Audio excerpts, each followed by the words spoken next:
Well, hello, everyone. Welcome. So glad you guys are here, and we appreciate you joining us today. As you know, I'm Anna Randazzo, and on behalf of both Cindy and John, my two partners, we welcome you guys today and appreciate you taking the time to spend an hour with us. So just a couple of quick housekeeping items. As you know, we're recording this, and we'll send out a link to that recording as well as the deck in our follow-up.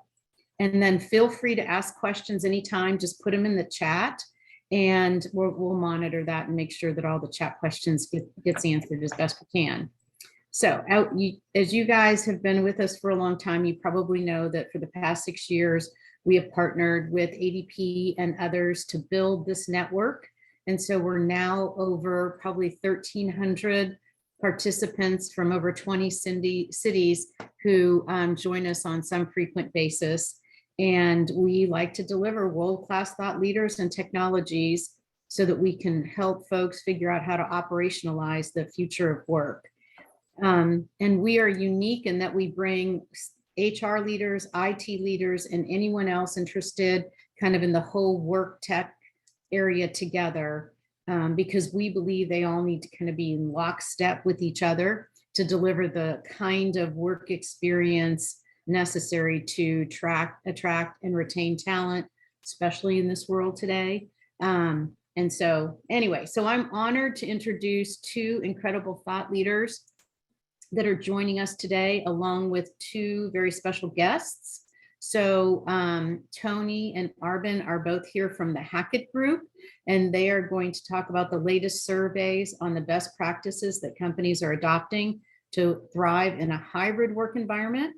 And you know that they are a partner of ours and we value them so much for lots of reasons, but they most certainly focus on what is best in breed, what best in breed organizations are doing. And that's really important. And we're glad we can help bring that to you guys. So Tony has over 25 years of research and advisory experience in the areas of HR, IT, and business strategy. And then Arbin has more than 16 years of experience as a trusted C-suite advisor and a visionary leader, helping clients implement human capital management solutions that drive competitive advantage.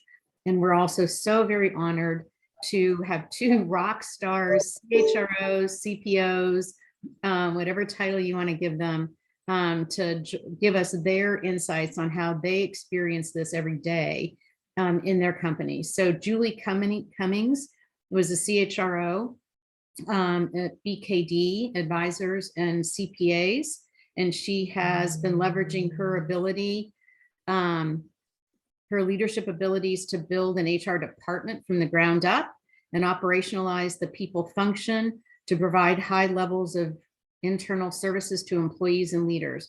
So she has just very recently left BKD in search of a new opportunity. And I think part of that is a strategic HR consulting practice. So follow her on LinkedIn. I am sure she will be sharing all kinds of posted articles for valuable insights. And then finally, April Rimpley is the SVP of HR at Ameritas Holding Company. She actually began her career in '98 as a client service representative. I love the story. For group dental policy holders. And over the years, she's held a bunch of different key positions through the organization. And then she was elected to Senior VP of HR in 2017. And she is one of the guest speakers that we go to all of the time because she is very innovative and transformational. And we love that about everything. So thank you so much for you guys joining us, participants as well as speakers. And I'm going to turn it over to you, Tony. It's all you. Great. Thank you very much. Let me share my screen here. Okay.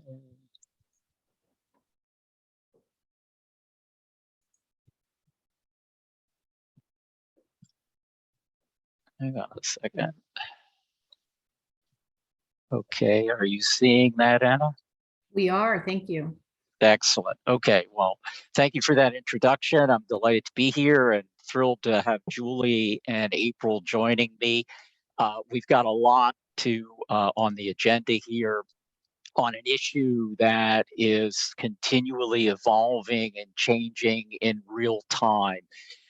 What we want to share today is data that we've collected via two different surveys that we conducted, one in late April through to late May, and then a second follow-on survey to the same population in the middle part to latter part of June. So this data is as fresh as it gets.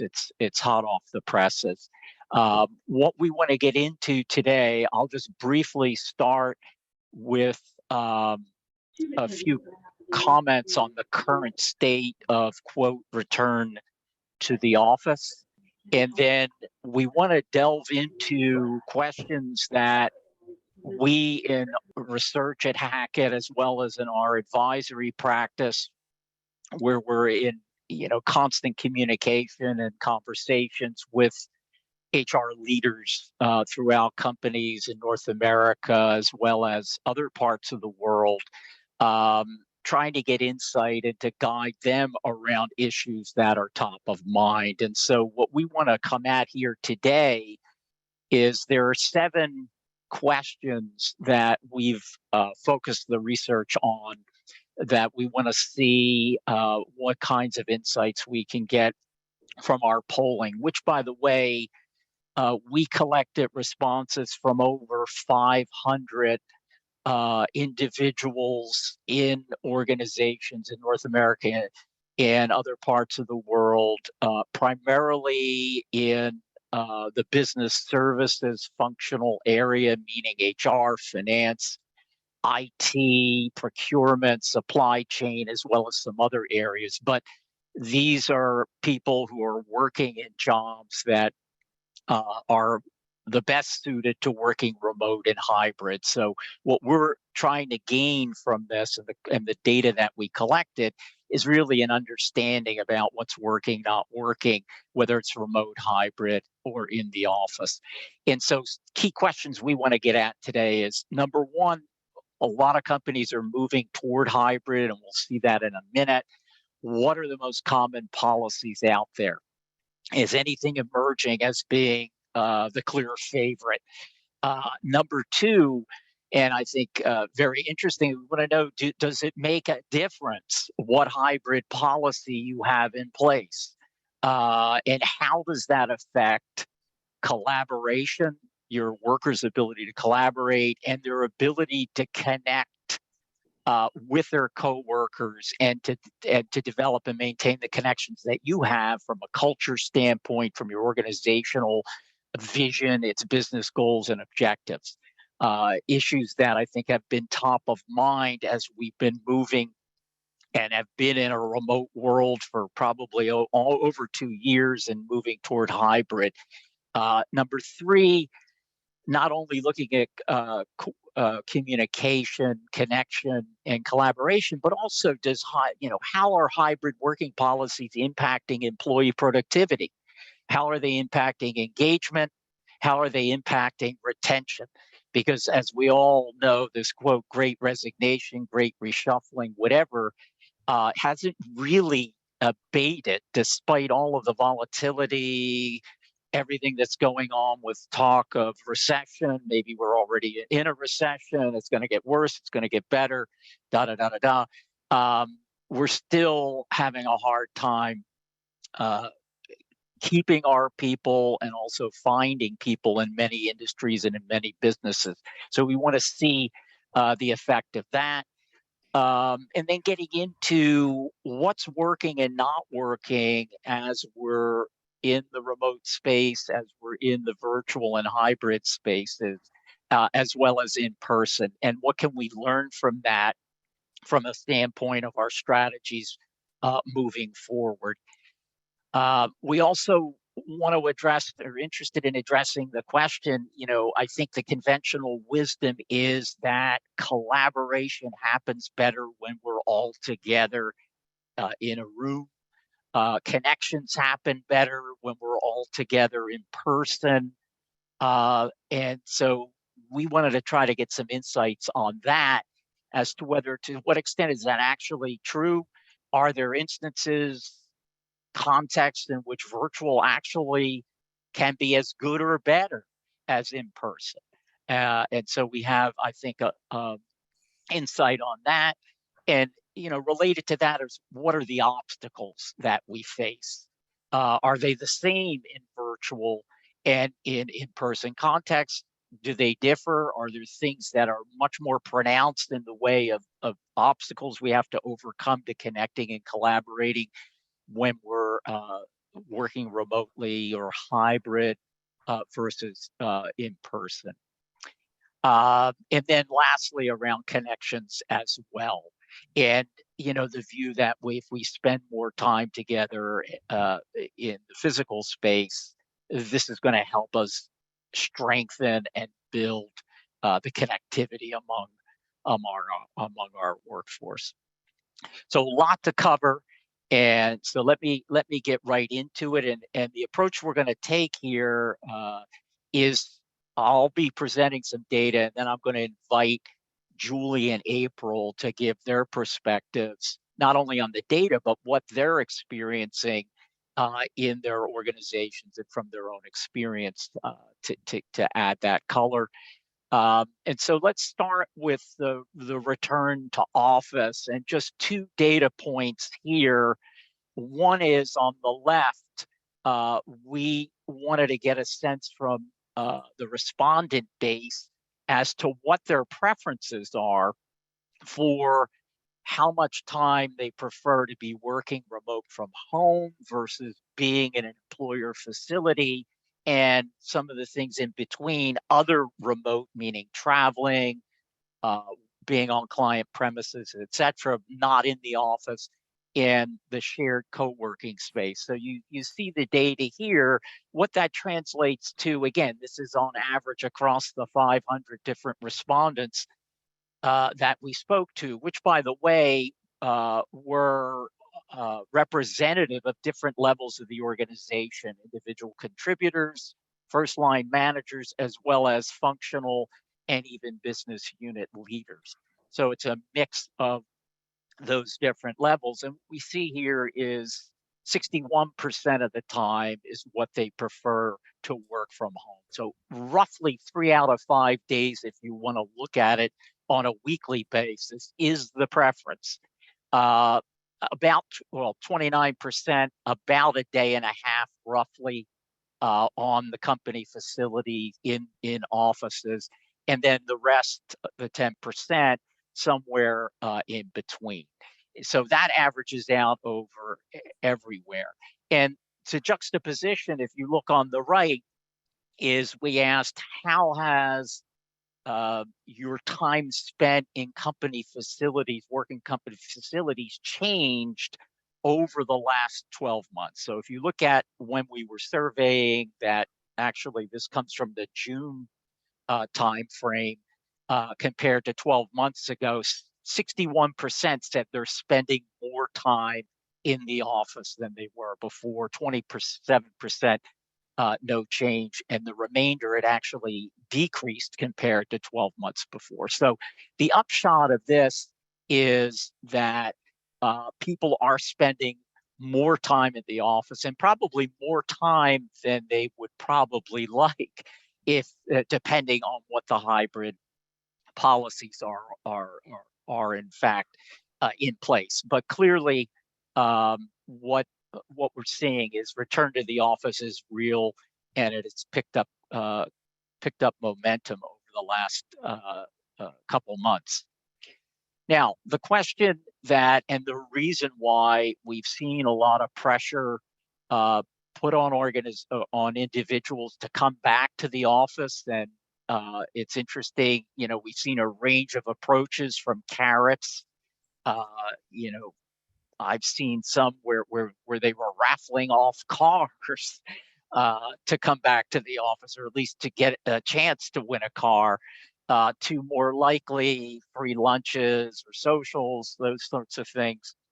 And in some cases, more punitive action, They're actually taking attendance, and if you don't show up, you're put on notice. And in some cases, we've heard some people have actually been uh, fired for not coming in based on the policy. So it's across the board. And the reason for that is that, remote and hybrid working, while it's worked quite well, generally speaking, over the last 2 years, there's still that concern that we're losing our ability to collaborate effectively, and the connections that employees have with the organization, with others, are eroding. And there's a view that this is why we're losing people in terms of retention, and maybe we're not as effective and productive in these pursuits. So we want to see the extent to which this is in fact the case based on our data. So let's start with the question one: what are the most common hybrid working policies? And the upshot here is that it's pretty diverse, and nothing really stands out, certainly from a majority standpoint. Um, we've got mandated remote hybrid, and that based on workforce segments.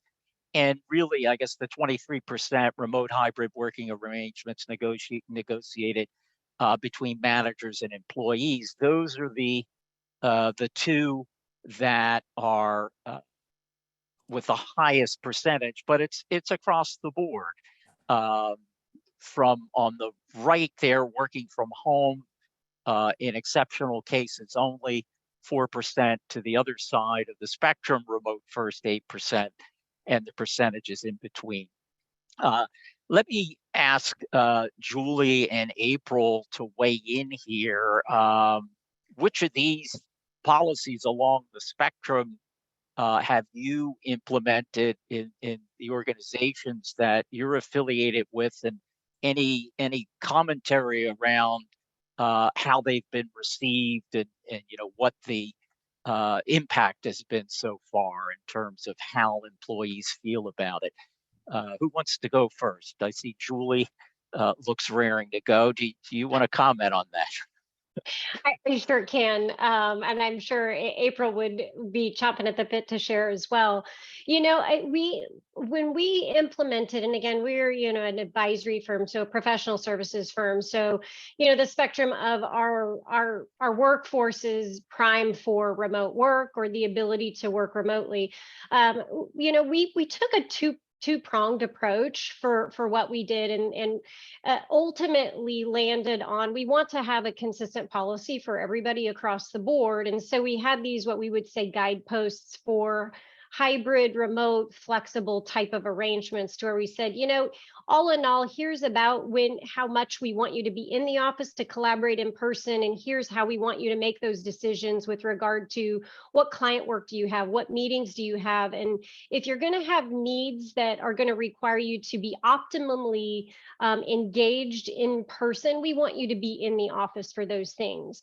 If you don't have those for a particular day, feel free to work from home. So we wanted to give some guideposts and rail posts around that.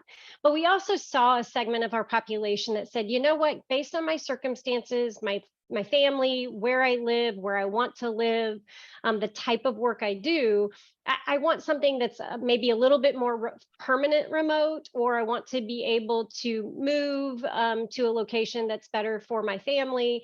And so we would have those, then we go to that other bucket of that we're going into that negotiation phase with those individual employees to find a solution that is mutually beneficial. And those conversations, and you will see here in a little bit, your research definitely reinforces those individuals when we engage in those conversations to say, okay, here's what we need from your, that arrangement, and here's what you're willing to provide.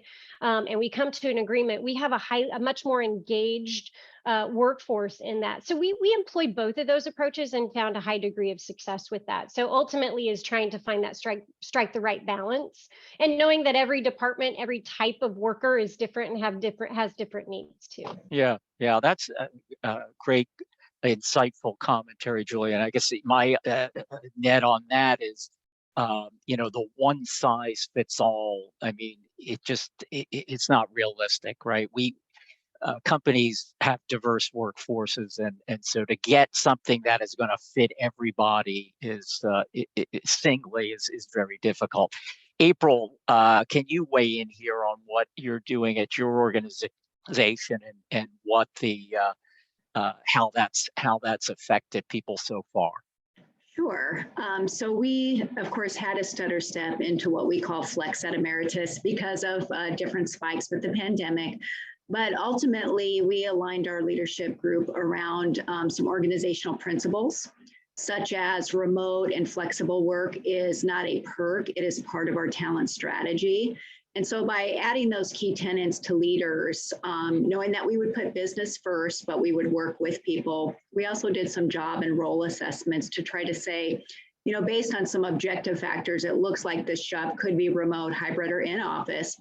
And then as we started to come back to Julie's point, different things happen. People have questions. Maybe you are having a hard time recruiting for something like actuarial science. And so at the end of the day, we said, we're going to try these things. We do have workers sign an agreement to be flexible, remote, or in office to sort of set the stage for these are the expectations of what it means to work in that way, and how to collaborate, connect, be available, how to communicate, almost like you would if you were around. A lot of people might have walked past someone's door before and said, hey, I have an appointment. I'll be back in 2 hours.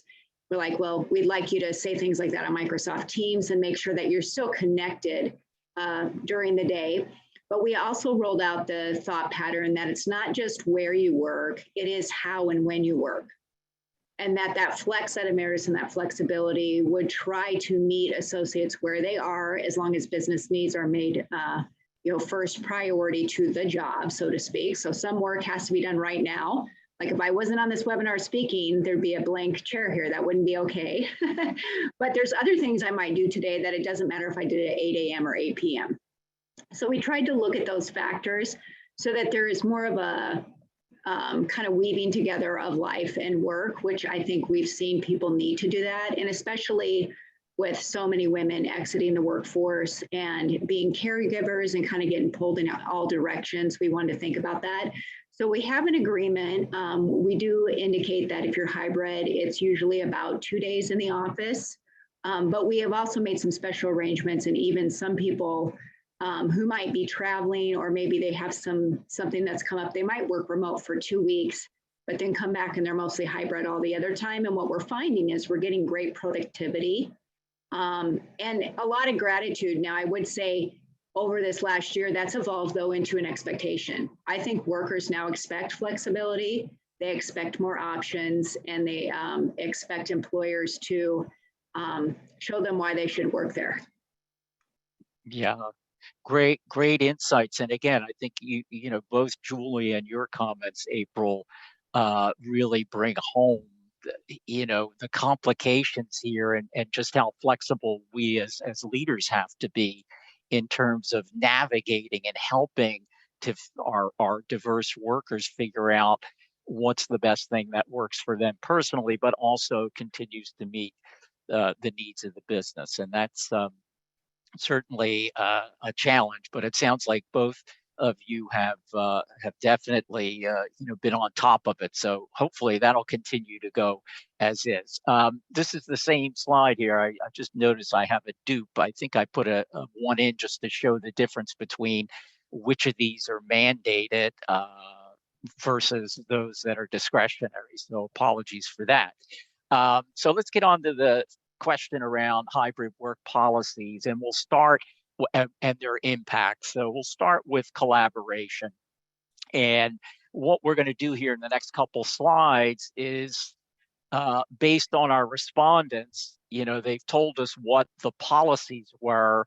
Okay, so those operating under each of these different policies, what did they say about their ability to collaborate today compared to 12 months ago? And again, keep in mind with our population that 12 months ago, they were pretty much exclusively working remotely, whereas today they're working in some form, mainly of hybrid.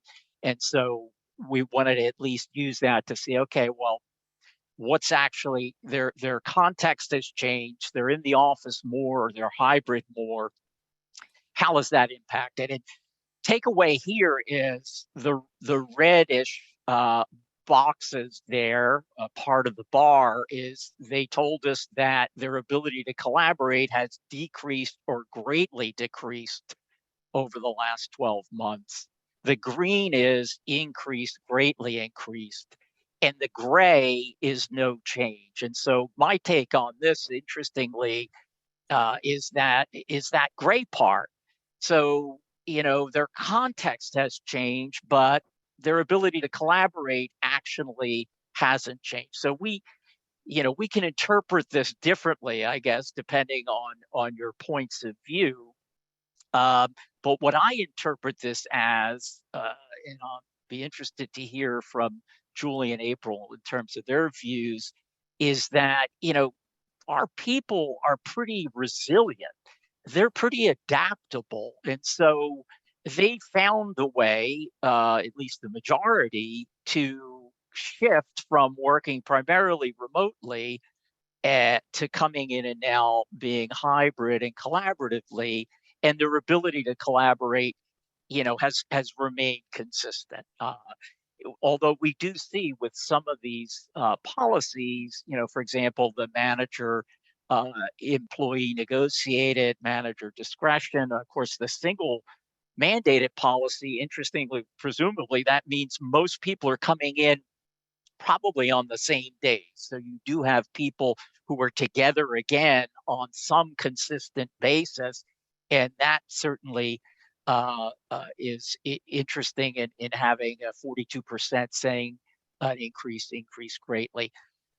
April or Julie, did you want to jump in any perspective on this first data point around impact on collaboration? I will just add what we found is we've continued to collect data as we're evolving because we've said we'll change as needed and that nothing is as concrete as it used to be for as long of a time period. And so we do find that almost every meeting there is at least one person remote. So you still see this hybrid setting. And we did try to increase basically energy, fun, and connection when people come into the office so that when you are here, you can have different experiences than you were at home. So we have done some of those carrots that you talked about a few minutes back around free lunches, some celebrations, some things that are pushing people a little bit together so that they can collaborate because that's what people said they missed. And then I'd say the other thing is, I do think people value this and they want to show their capability. They want to make sure that they still have a high degree of promotability regardless of their workplace arrangement. And so I think that's why they make sure they find ways to collaborate. Yeah, April, you mentioned a couple of the points that I was going to hit on as well. I think for what we had experienced, because we do, we had done regular pulse surveys throughout the entire pandemic. And what we did find out was that there was a drop off for our newly hired associates who are entering the workforce. They really, their leaders felt like they were and a year later, less prepared for the work that they were to do than their predecessors at that particular seniority level. And a lot of that was attributed to that back to forth. We had an apprenticeship model where you're learning from others. It's that in-person collaboration. So there was a little bit lost from that. And those individuals felt like they were not getting coached effectively. So, we had to, again, pivot and be able to make some very intentional efforts in making sure that those individuals receive some coaching. And so when I look at some of these statistics, when I look at these reds, even though it's such a small number, part of it makes me wonder that the journey at one point in time, 12 months ago, fully remote, right? But as we move and migrate to a hybrid environment, we have some people who are still at home or they're cross-sectioning. So when you have in-person meetings in the office, to April's point earlier, there are still a few people who are remote. Maybe they're calling in, maybe so more people are in the office, you've got people calling in, and some of those individuals may feel a little bit less detached or less attached to or less engaged in the conversation. And so it's really important to be intentional, to make sure you're drawing those people in. Now that you have the hybrid, for at any given point in time, you're going to have some people who are not in the room, but we have to be intentional about drawing them in. And so, making those express and deliberate efforts to make that happen is going to be critical to make sure that everybody's collaborating and engaged. And what I call the sticky factor. If you feel like you're collaborating, if you feel like you're part and included in those conversations, you're going to be more sticky to the organization, less likely to jump for another opportunity. So those become even more critical longer term. Excellent perspectives. Want to move on to the connections part of it. Speaking of stickiness, right? So how sticky is that link to how our culture and our organizations among employees? And here you see a lot of data here. We wanted to get a sense of the impact of the policies on how people felt the connection to their manager, immediate supervisor, connections to coworkers and to team members, and then this connection to the employee culture values as well as to the employer's mission and goals. And again, it's interesting here. Gray is the predominant color, no change, and it's for the most part tends to be a majority or a strong majority. In a few cases, it's more of the plurality and not quite a majority. But as we can see here, there are some strong greens there, particularly around connections to coworkers and team members. You see probably the biggest bars around the mandated by work segment, employee choice, manager, employee negotiated. So make the strategies themselves, many of them not too much different, but the upshot of this is people coming together more in person. What they're saying in this data is, they're feeling their connections are being strengthened, are increasing. So that whole, I think the view here of and the concern of leaders that people working remotely on an ongoing basis, that we're going to weaken that connection, certainly from the coworker standpoint, I think is borne out by this data, but it's less so in terms of the connection to the organization's culture, values, and mission and goals. And when I look at that, to me, it's not surprising because just coming into an office and just being present in a corporate facility in and of itself isn't necessarily, culture, some have argued, you kind of absorb it. It's almost via osmosis. But I really think it's more in the way people act and behave that transfers and conveys culture. And so it's more nuanced than just showing back up again and being in corporate facilities. Again, I'm going to ask April and Julie if they had any particular thoughts to share about their own, what they were seeing in their own organizations, as well as just comments on the data here. I think it is very interesting. I think it is indicative of what we've seen as far as how people feel about the company. I would say the kind of the fun factor and the energy factor is expressed to be maybe bigger than they remembered when they come in. And for some people that were onboarded in the pandemic, to Julie's point, they do feel like having a sense of the building, and then remarkably, just meeting people in person to say, oh, I thought you were taller, I thought you were shorter, just sort of getting a sense of that person. But a little bit of that intangible energy. But we do view culture as how we get the work done every day and how we interact. And I think some people still, worry about, are we going to lose that? But that's where we look at rewards and recognition and connection there as well. So we've done a lot more things to make sure that we're honoring and respecting the diversity of that workforce. If you're remote, you can still get a lot of options that pre-pandemic, we would have been like, oh, you're working from home, that's a perk. And so I think distinguishing that difference has helped people to stay connected and helped our culture. Yeah, and I would say too on the connections, this gray area, those are individuals. I mean, I would say everybody's a little bit different.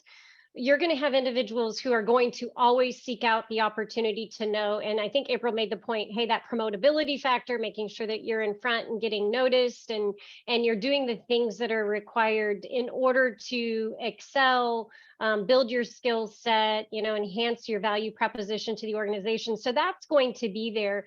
What I think is interesting is that remote first, where you've got, when, the red zone, what I would say predominantly throughout there, typically, the connections are harder when you're 100% remote.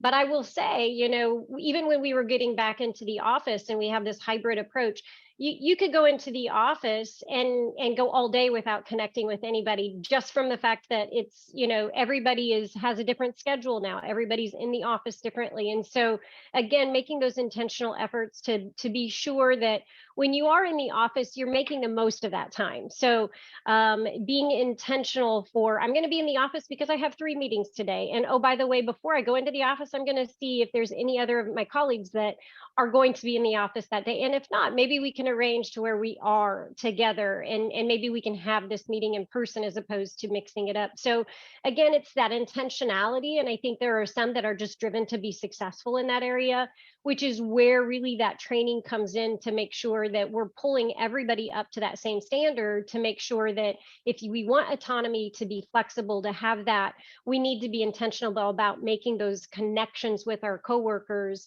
and having that same deliberate effort. And it's just it's a switch. It's being agile to learn something a little bit differently than pre-pandemic when we were, we had those forced meetings that were in person. Now we have to take the wheel and make that happen for ourselves. Yeah, that's a great point, Julie, the intentionality. And again, I think it's forced organizations, meaning what's happened with going remote and then even in hybrid is we've all recognized that more is on individual shoulders in terms of, their autonomy and the responsibility that comes with that, right? You've got to be more intentional, not look to someone to tell you or schedule you. And so even now, as we move to this different phase, that intentionality and the ability for individuals to be self-directed and intentional, and getting help from HR and help from leaders is an important thing. Let me move on to the question of productivity, and then we'll go engagement and retention, because again, we've heard a lot, particularly from leaders when we first shifted to remote work, concerned, are people really going to be more productive? All the reports said afterwards, most people reported they were actually working longer hours, more productive, and then we thought that was going to eventually taper off. But for the most part, it probably hasn't, again, based on reports. As we look here, we asked, the amount of work completed each day compared to 12 months ago, the number of hours that you've worked each day compared to 12 months ago, and your time spent traveling to and from an employer office facility compared to 12 months ago.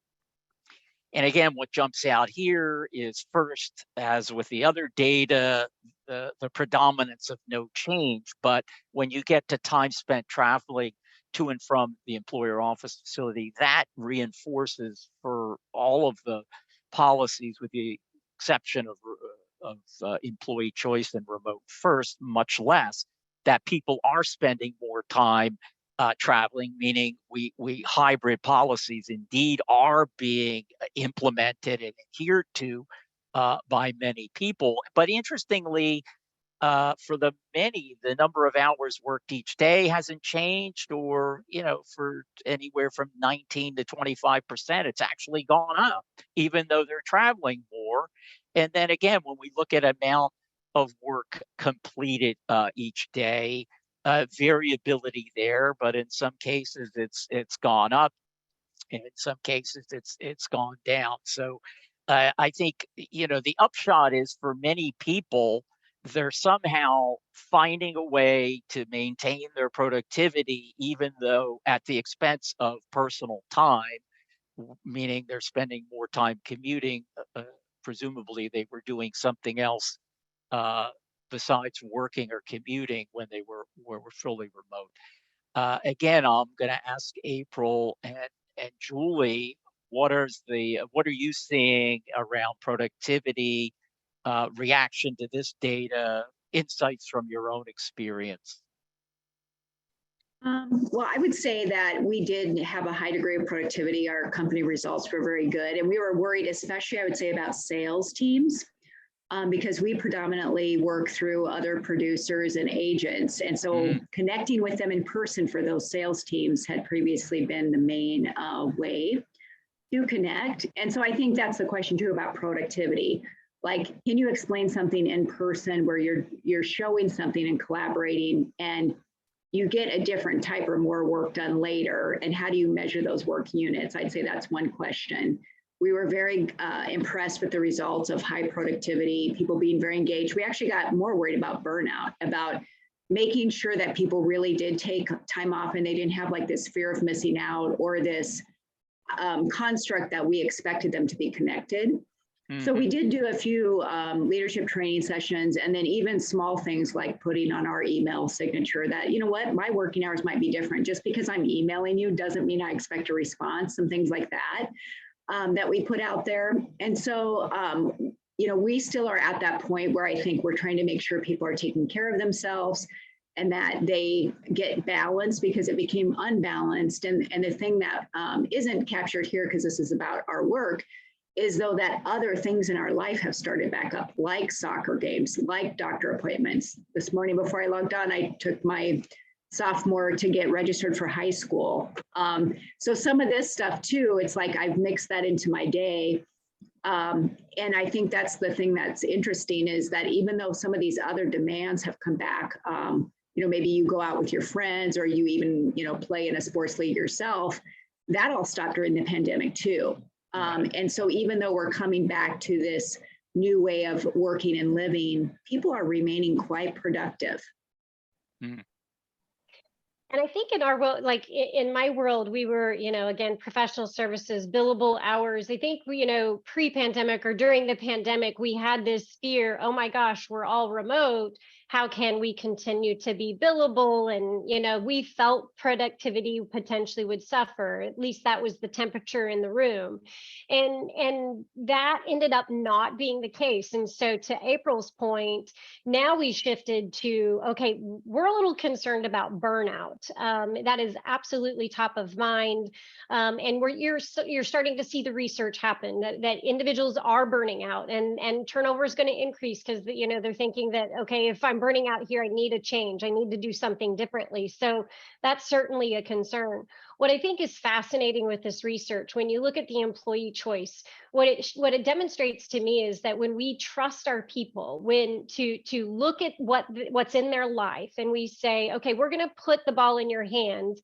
Their schedules are different, their life cycle's different, who they're taking care of is different themselves, where they're most productive. Some people, we talk about some people being morning people, some people being night owls, when are people more productive for themselves? And they're able to tailor, in some cases, obviously there are some core hours potentially that need to happen, but they're able to tailor their day to where it makes the most sense for them to avoid that burnout and avoid being forced into the box that maybe their leader is in. And so they can customize that. Employee choice is so, I think, impactful for me from a stat standpoint, just to show that when we trust our people to do things, they are going to be more productive, and there's probably going to be less burnout because they're able to customize the day that meets their needs. So I think this is a fascinating slide. Yeah, that's a superb point, and certainly we at Hackett come down on a bias toward more flexibility, and I think you articulated perfectly one of the key benefits of that. That people can really be actually tailor their work style to what makes them most productive rather than have to fit into the box of whatever, happens to be the norm in their organization. So very insightful. Let me just move on here on the last part of this question around engagement and retention.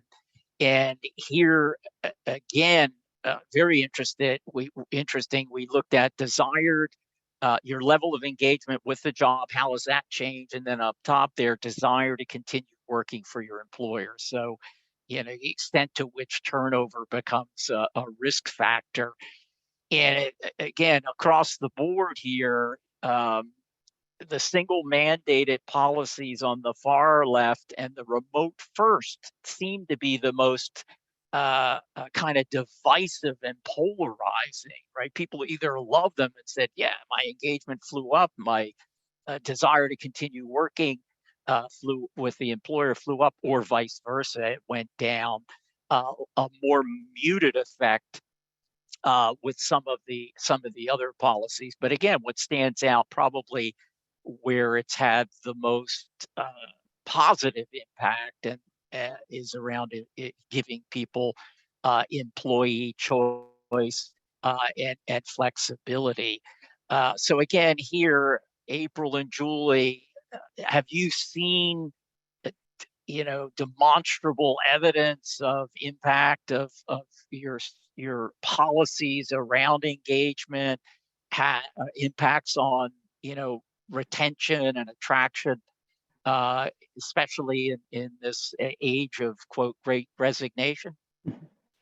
Yeah, I mean, for us, this is very interesting because, I want that additional question that asks, not just as a whole, but from a performance standpoint. So when we look at those individuals that are responding, I would be very interested in who are your high performers and who are your maybe potentially your lower performers, and they potentially could influence, because I look at this slide and I think, gosh, how is an employer going to make a decision on what is the right approach when you have to your point, Tony, the polarizing impacts? And so for me, then I want to break it down to find out, okay, so if we were to look at who are those highly engaged already, the highly accountable people who are high performers, where do they fall in this spectrum? And I'd want to probably tailor my approach in that area. But I think, again, you come to that employee choice. People want to be trusted. They want to be valued in a way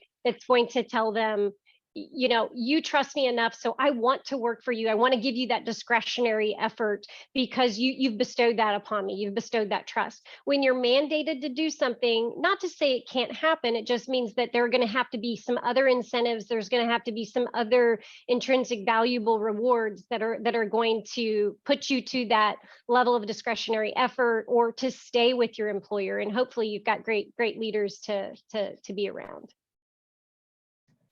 Yeah, I think those are great comments, Julie, and I'll kind of say I would agree with those. And what we do kind of bifurcate all the results with engaged, actively disengaged, highly engaged, and then we look at productivity, potential, performance, their feeling on their own gauge of well-being.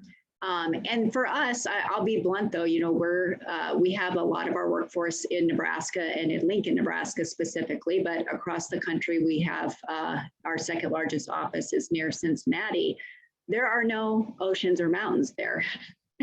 And it is hard sometimes to draw in or to keep people. And we are noticing that, who are your local talent competitors have changed. And so with retention, we're trying to look at, what are the multi-factors that kind of layer on the positivity for different workers versus take away where they might take the call to work remote for someone. And we have gotten, it's not been a huge measurable amount, but we have gotten a few, especially executive leaders who they want to work hybrid and their company had gone full remote. And they missed some of that. So it is interesting to think about the generational dynamics, the demographics, all the different things that are happening right now. And then how do you make sure that you're getting that engagement, that retention? And what we are focused on is reducing regrettable turnover. So very Excellent. complex. I think we're going to continue to know more, and probably in 10 years, we will have a lot of ahas. Yeah, absolutely. Great comments from both of you. And I would just say and underscore, both of you are talking about measuring and listening and gathering data about from your workforce on these types of things. And so that's a key, because it is a complex issue.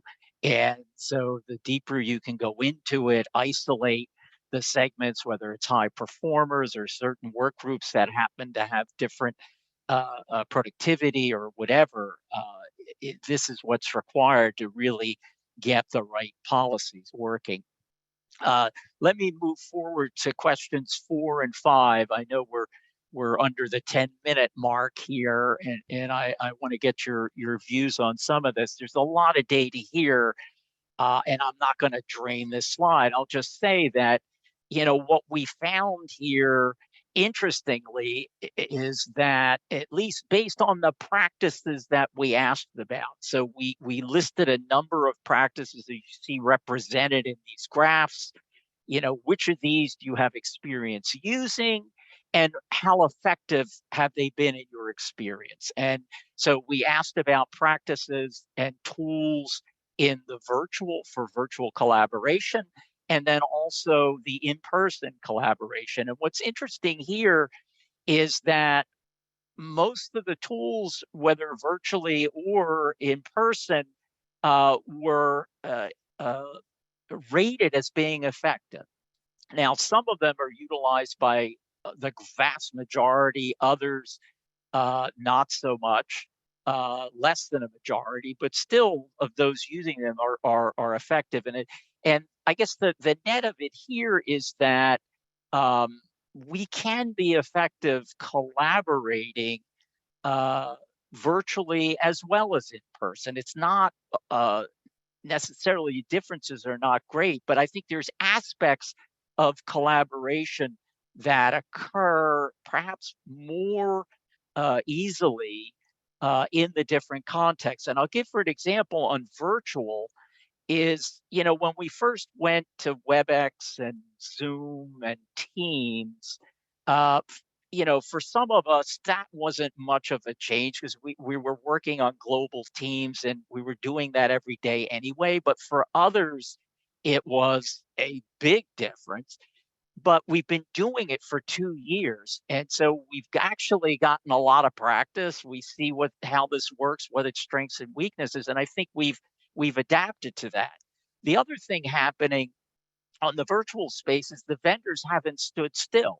And I'm sure many of you have noticed more tools out there, whether they're ancillary or actually now being embedded in the collaborative software, like, for example, the ability to transcribe in real time the discussion. And in some cases, we're now seeing AI built in so that after your call, you get a report that is a synthesis of what were the main takeaways from your collaborative or meeting. And that's something that is kind of hard to do in the real world. Now, when you're all together, you get that human energy, that spark. Brainstorming occurs differently. Maybe the breakthroughs happen more frequently. And so the bottom line is, at least for me, and I'll curious as to your views on this, is that there are things that we need to get good and even better at at collaborating in both of these contexts. And that the upshot is we can be better at collaboration overall. April, Julie, what has your experience been, and any comments on what this data shows? Yeah, I think it's very similar, to be honest.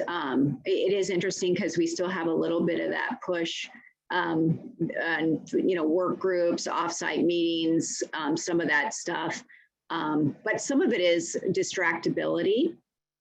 and what else is around. And so I think for some people, depending on the personality type and what's getting to them, if they are like they are today and they have not minimized or shut down other things like Teams or email, they'll get distracted, but they're much less likely to do that in person.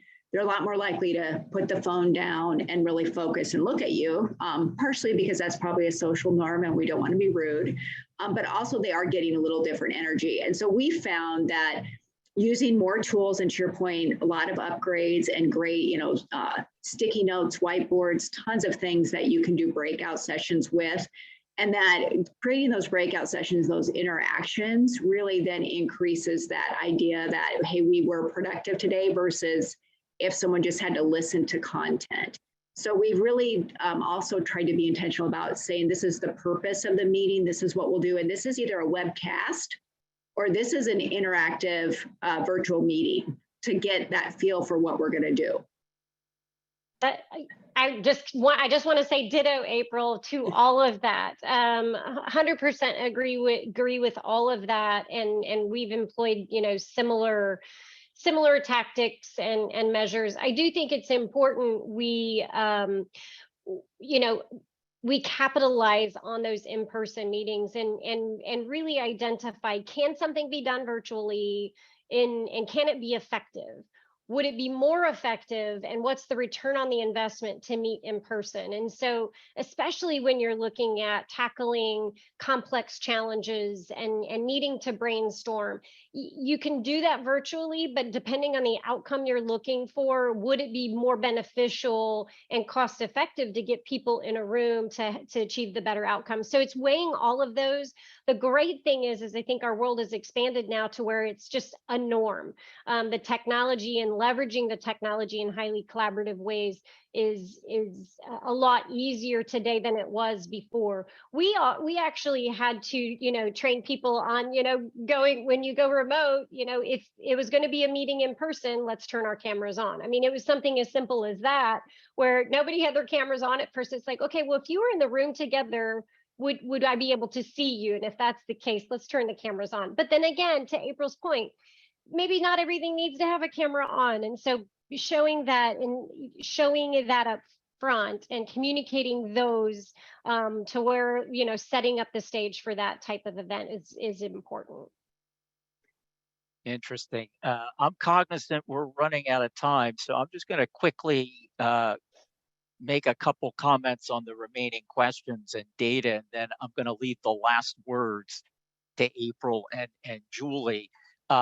This just shows obstacles, and I think it confirms, some of the things that we see, obstacles to enabling collaboration, comparing on premises versus virtual, some of the things that make collaboration harder virtually. What jumps out to me, though, is the circled bits, obviously, the lengthy and unproductive meetings, which people say are the main obstacle, regardless of context, and the organizational silos that get in the way of connecting across the organization. And then finally, on the question around, in-person and connections, the upside here is that, we see 41% saying that of those who have increased their time over the last 12 months, saying they feel greater connections, but then we see that desire to continue working for your employer, about 23% saying it's gone down. So there's a bit of a trade-off there in terms of segments of the population. And then lastly, I thought I'd put this slide in here because I think it bears out what the intuitive feeling is, that for our newer workers, more time in the office is very important. And so on the left is those respondents who had less than a year with their current employer versus those who've been with the employer greater than 10 years. And you see there's a big difference there in the percentage that said that now that they're back in the office more frequently, that under 1 year group was much more likely to say their connections across the board have increased compared to those who have long tenure and those connections are are well established. So I'm going to stop there. Apologies for racing through the end, but I do want to leave the last words for Julie and April. Any parting observations or takeaways that you'd like to leave with us? I'll try and do it in like maybe 15, 30 seconds, but this particular slide we saw over and over in our surveys with our workforce, which was the challenge is you've got the senior individuals who are enjoying to be, away from the office and have that autonomy, but yet the new employees are saying we need that in-person connection in order for us to develop and grow as an individual, which is we need to be in the office and we need to be experienced. So how do you bridge that gap and how do you bring people together to find the common ground, so to speak? So the challenge of the future, for sure. Absolutely. And I would just add that we've also tried to really push out this intentionality around how you communicate, because we found people were oftentimes going to typing an email or a Teams message, and tone and interpretation are actually open, even though it's a written word. So when should we do a video call or a regular call versus just the one-way back and forth of typing things back and forth from one another? But I'd say also this agility I have found extremely refreshing. I don't think any of us realized how long we could do this and how adaptable people were. And especially our industry is older. Our company is 135 years old this year.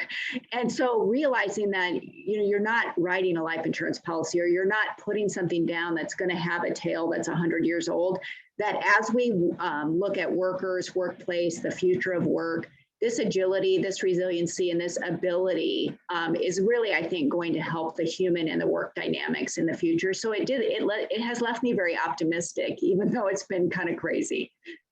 Oh, I think that's a great comment on which to end, and I'm going to turn it back over to Anna, and apologies for going over. No, that's okay. We'll be done here in just a second. Thank you so much to all of you for joining us today, and for our speakers with your great insights. We really so appreciate that. The one thing I do want to say for sure is that we have two really kind of cool things coming up. If you haven't registered yet, we have a very unique discussion scheduled for August the 16th. It's on the metaverse, and really how the metaverse is going to affect companies and the changes that they're going to need to make, and how they're going to go ahead and use the metaverse in the future. So two founders from two different metaverses are coming in to talk to us. So that's really a kind of an interesting discussion. And then, of course, if you haven't figured it out yet, we're doing a series on wellness and well-being, focused on innovative benefit companies that are really helping to attract and retain talent. And those are every other week. So dial in for those as well. But thank you again, everyone, for all of your insights today and for joining us. Thank you so much. And you guys have a great day. Thank you. Thank you. Bye, everyone.